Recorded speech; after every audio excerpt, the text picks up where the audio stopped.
एक मामला संज्ञान में आया था जगदीशपुरा में,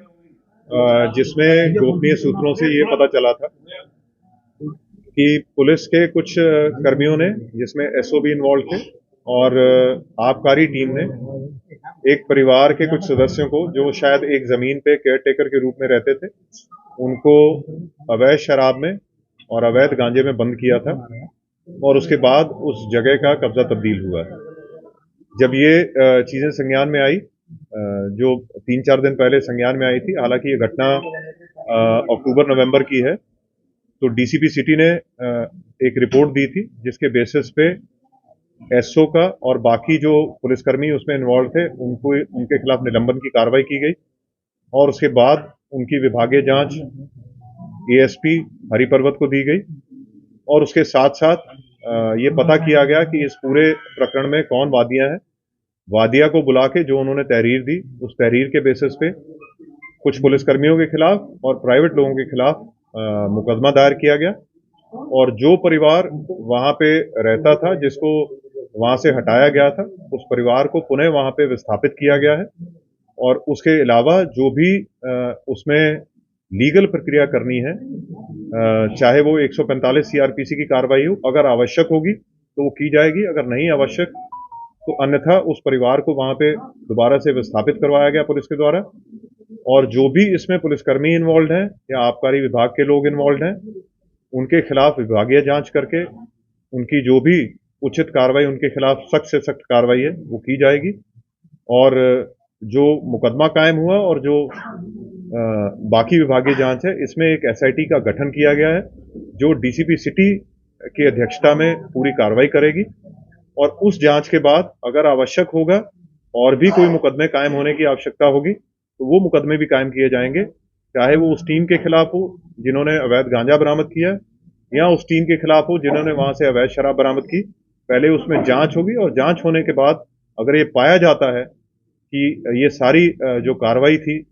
ये गलत कार्रवाई थी, तो वहां मुकदमा भी कायम होगा और भी जो कार्रवाइयां होनी होगी उनके खिलाफ कार्रवाई की जाएंगी। इसके अलावा इसमें जो भी विवेचक हैं उनकी क्या रोल रहा, क्या भूमिका रही, उसकी भी जांच की जाएगी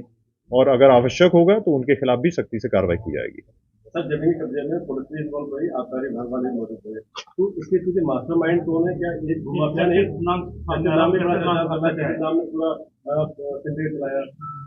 देखिए, ये कब्जे करने में लोग इन्वॉल्व रहे हैं पुलिस के या आबकारी विभाग के, ये तो मैं नहीं कह सकता हूं, लेकिन जो मुकदमा कायम हुए हैं उनमें डेफिनेटली इन्वॉल्व रहे हैं और उसमें कौन भूमाफिया या नहीं है, अगर जो वादिया ने जो नाम लिख के दिए हैं वो आप सबको एफआईआर की कॉपी एक दे दी जाएगी। अगर उसके अलावा भी नाम आएंगे तो बिल्कुल उनके खिलाफ भी सख्ती से कार्रवाई की जाएगी। जब हम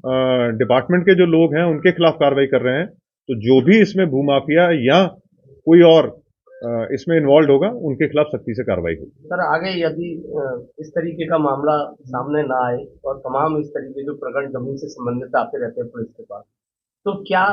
सर देखिए, क्या कार्रवाई बहुत क्लियर है कि कोई भी ऐसे जमीन के मामले जो भी डिस्प्यूटेड हैं उसमें पुलिस का कोई रोल नहीं रहता एक्सेप्ट कि वो यथास्थिति मेंटेन करे और ये बिल्कुल क्लियर निर्देश हैं जो हर मीटिंग में सबको बताए जाते हैं, सभी अधिकारियों के माध्यम से, सभी एसओ इंस्पेक्टर्स को भी, सभी चौकी इंचार्जों को, कि पुलिस का मैटर हमेशा ये होता है कि जो वहां पे विस्थापित है, हमारे पास बहुत से कंप्लेनेंट आते हैं जो कहते हैं कि हमारे घर में 25 साल से 30 साल से कोई रह रहा है या दुकान में रह रहा है, तो वो उनको जो लीगल प्रक्रिया अपनी फॉलो करनी है, जो कोर्ट के माध्यम से उनको एविक्शन करवानी है, कोर्ट के माध्यम से एविक्शन करवानी है। पुलिस कोई ऐसा माध्यम नहीं है जिससे कोई किसी को एविक्ट करवा दे, चाहे कोई मामला कितना भी डिस्प्यूटेड हो, कितना भी कोई उसमें किसी को प्रॉब्लम हो, लेकिन उसका तरीका वही है कि उनको कोर्ट को अप्रोच करना होगा।